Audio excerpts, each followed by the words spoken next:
I know that you need to hear this, sister, so let me go ahead and hold your hands real quick. You are ordained for that man.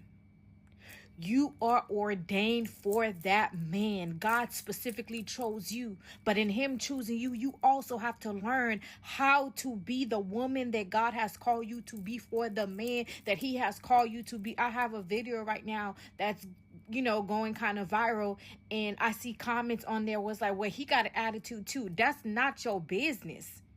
You need to work on your attitude. You need to look at the speck in your eye. You need to fix what needs to be. You are a wife. You are a Proverbs 31 woman. You can't be worrying about what that man got to be doing, because if you're doing the right thing, if you are in prayer, if you checking your attitude, if you doing what you need to do, trust me, he's going to fall in line, because first of all, he belongs to God. So if you doing it the way that God intended for you to do it, you don't think that God is going to check him? Of course he is, but you worrying about the wrong thing. It's you. It will always be you, because this marriage, you did not choose it. God chose this man specifically for you, and he is your man. He is your husband, but you also have to do the inner work. Now I'm going to let your hands go and tell you, sister, if you don't get it together, it's going to be another year of the same cycle. It's going to be another year you singing the same song. It's going to be another year, because you don't know how to stop acting crazy. You don't know how to just let things go. You don't know how to just be still. Be peaceful. Be calm. Be loving. You are. Stop it. Stop it. We trying to get you married. We trying to get us married. Stop it. I was telling her that there's no such thing as being in love.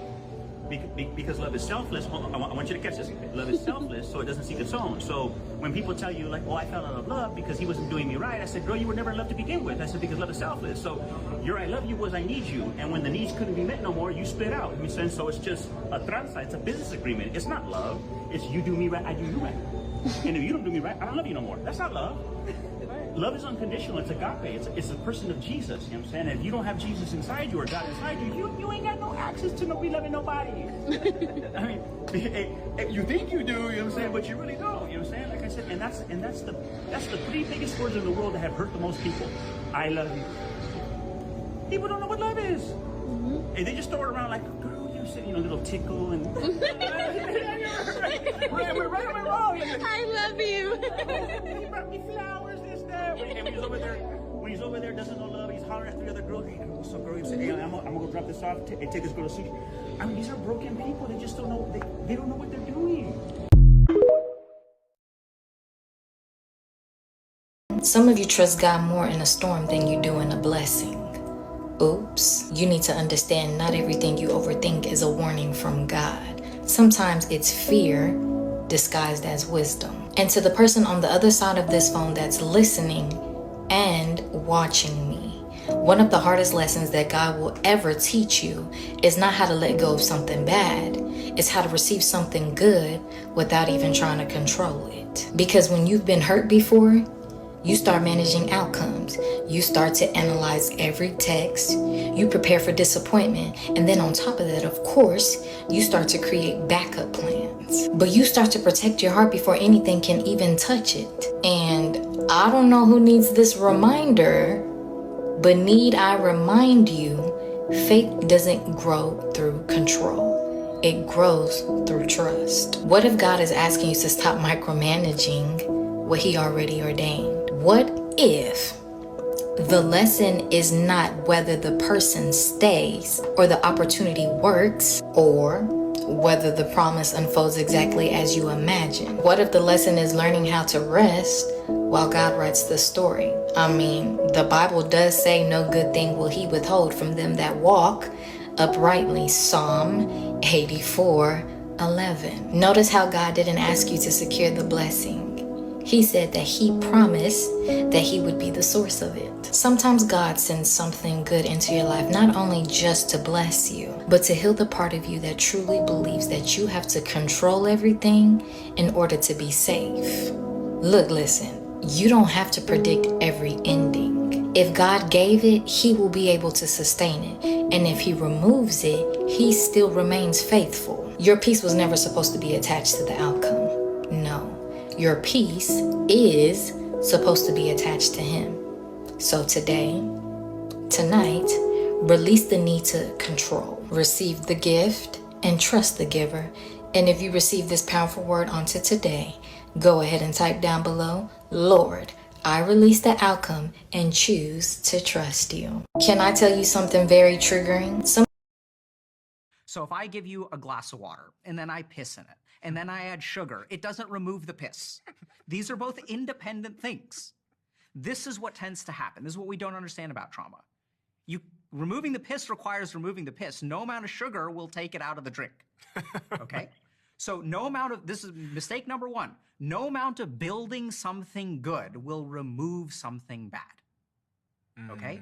So healing, and it's also like, if I break a leg, no amount of bench press will heal my leg. Like I can build as much as I want to. I can fix my hair. I can brush my teeth, but the leg is broken. The leg is broken. Same is true of the mind.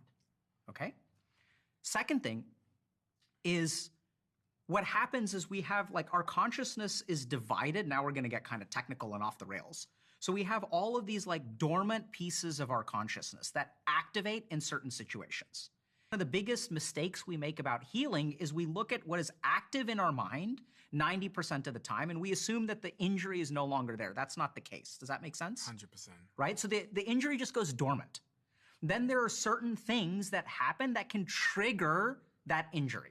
That's what we call triggers, right? So if I'm traumatized, if we look at PTSD and I've been traumatized by, a bomb going off, literally my brain has certain circuits that scans my perceptual environment and decides what to activate.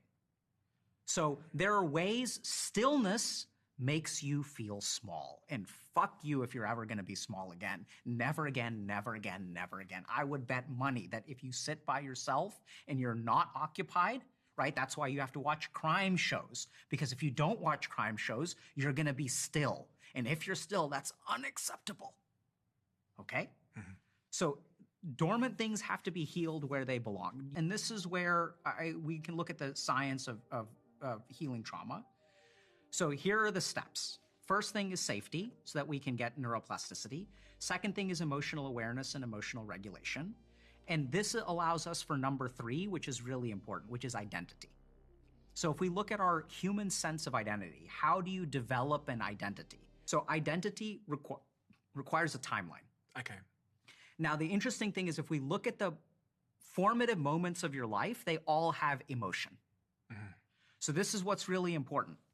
If you have an identity that is bad in any way, you can never change that identity without emotions. So who we are is a narrative of our most emotional experiences. There are all these moments, these powerful emotional moments. So if your emotions are dulled by drugs, by technology, by pornography, by watching serial killer shows, you will never change who you are. It is impossible. The neuroscience of your identity and development requires emotional experience. Okay? So with trauma, that's the next thing that happens. Once we have access to emotions, then we can become someone else. Now, the problem with trauma is that before we become someone else, the beliefs we have about ourselves become our destiny. And that's not like some, spiritual, get connected with you. This is like fucking science, right? If you believe you are a loser, the empathic circuits of other people's brains will detect that in you, and they will treat you like a loser. You carry who you are with you. That's why you get into failed relationship number 1, failed relationship number 2, failed relationship number 3, until you changed. And when you change, your sense of identity changes, then your future will change. The last thing to do is, on a more microscopic level, look at these responses within yourself.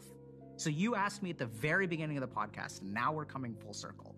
How do you start understanding yourself? So you look at the drives within yourself, right? How do you start? So what I would say is sit for 5 minutes, 15 minutes. Sometimes we'll tell people to stare at a wall for an hour. And just look at what on earth goes on inside you. You will discover that it is a zoo of thoughts, feelings, emotions, drives, panics, worries, distractions. Your internal environment is such a mess. So what we need to do is just kind of calm that stuff down by just letting it kind of run out of steam. So this is a principle of the mind that if we If we feed our mind, it'll continue to grow. But like what we need to do is just let it run out of steam. So just sit and do nothing for a while.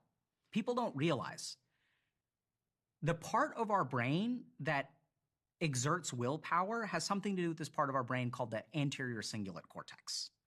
The anterior cingulate cortex is a piece of where willpower comes from, but it is also the part of our brain that monitors conflict. So willpower and monitoring a conflict are actually technically the same thing. The same part of the brain activates. And if you pay attention to your own internal experience, what you'll realize is anytime you're using willpower, there's an internal struggle that you are paying attention to. It's like, I don't want to order chicken. I want to order fried chicken.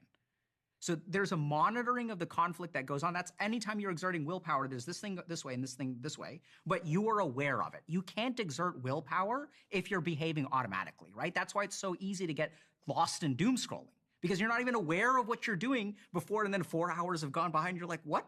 What happened? You're not aware. So this is the crazy thing from a neuroscientific perspective, and this is what the yogis will teach as well. Awareness is willpower. Tons of addicts, they come up for air, and maybe you've done this, and maybe people at home have done this. You go on this binge and then you come up for air and you're like, what have I been doing for a couple of days? What have I been doing for a couple of hours? Then you gain that awareness again. So the more that you are aware in the present moment, the more your problems will literally melt away. It's like crazy. I don't quite know how it works, but this is what yoga teaches you, that as you are aware, as you are aware, as you are aware, you stop rejecting things, you start accepting things, you focus on the present. All the stuff that everyone talks about is actually rooted in awareness. And we live in a society where if I say you don't need habits, you don't need willpower, you don't need discipline, all you need is awareness, people will reject me. That doesn't mean it isn't true. And the more that you explore awareness, the more you will realize, like I used to think it was like 50-50. I'm now at like 90% of the problem is awareness. I know it's weird. But. No, but does that, because we tend to look for solutions that involve action. Mm-hmm. Like, buy that thing, make that list, go to that meeting, watch that thing. It's all about action, action, action as a solution to our problems. So I was expecting you to tell me that the solution to everything we've discussed here is like this 7-step process of like, write this thing down, say this thing, and Okay, so let's understand this, okay? You don't need to focus on the action. It's the internal thing that drives you like a fucking slave that is responsible for your success. If someone else wants a fraction of what you have, 10% of what you have, they don't need to duplicate your actions. They need to duplicate what's going on the inside. This is exactly my point. They need your toxic fuel. Yeah. Toxic fuel is on the path to happiness, right? Yeah. So the stages of unhappiness to happiness. There's unhappy in all situations, unhappy in some situations, happy in some situations, happy in most situations, and then moksha, enlightenment, mukti is happiness in all situations. Happiness that is completely independent of your circumstances. That's the stage that you're at. Because we can make you unhappy very, very easily. Yeah, that's true. Right? Yeah. So and it kind of makes sense. This is what happens is we start to craft a life that makes us happy. That's the first step. Totally good. But then what happens is that we are still dependent on the external life for our happiness. And that will never work 100%.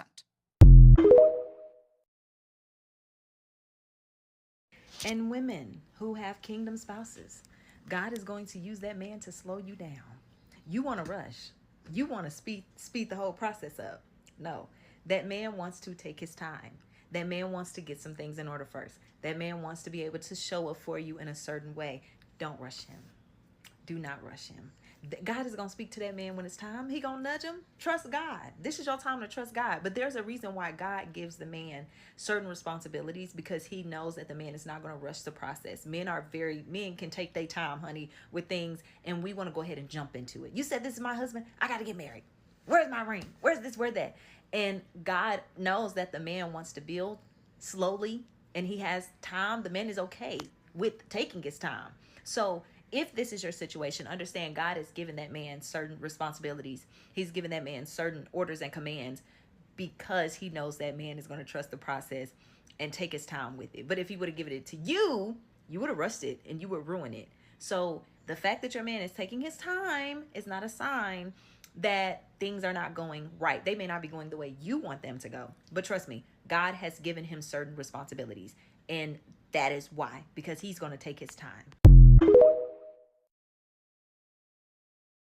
The enemy doesn't attack kingdom relationships because they're weak. He attacks them because they're dangerous. See, a regular relationship can create memories, but a kingdom partnership can shift generations. That's why the warfare gets heavier when God joins two people with purpose. There might be miscommunication, pressure, delays, isolation, offense. Because the enemy knows that if y'all stay aligned, ministries are birthed, businesses are built, families are healed, generational curses are broken, people encounter God. See, you're not just dating, you're carrying assignment. And sometimes the attack isn't proof that you chose wrong. It's proof that heaven is protecting something valuable. Wives, listen.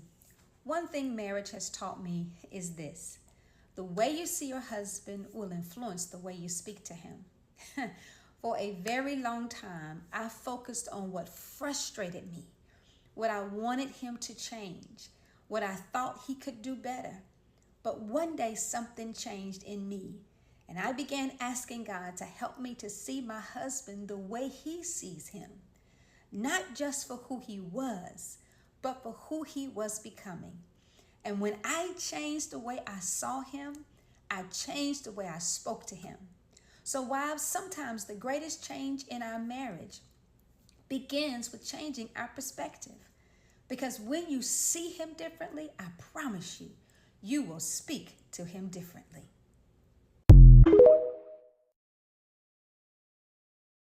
If you love someone, you can do nothing for them but work on yourself. You can't change them. You can't force them to think differently. The only thing that you can change is yourself, your delivery, your mindset, your reaction. If you love someone, the only work that you can do is on you. When God brings you the right person, the warfare changes because the threat changes. The enemy knows it's one thing to fight you by yourself, but it's a whole different battle when you have a kingdom partner standing right beside you. See, now you're not fighting alone. You've got a tag team partner in the spirit. That means that when you're weak, they pray. When they're tired, you cover them. When one feels like giving up, the other is there to remind them of what God said. That's why the attacks get heavier, because two people aligned with God are dangerous. The enemy fears couples who pray together, heal together, build together, and refuse to let pressure divide them. See, in Ecclesiastes 4:12, it says that a cord of 3 strands is not easily broken. That's you, your partner, and God. So stop being surprised by the warfare. Hell doesn't attack what isn't a threat. And a kingdom partnership is a threat to every assignment that was sent to destroy your purpose.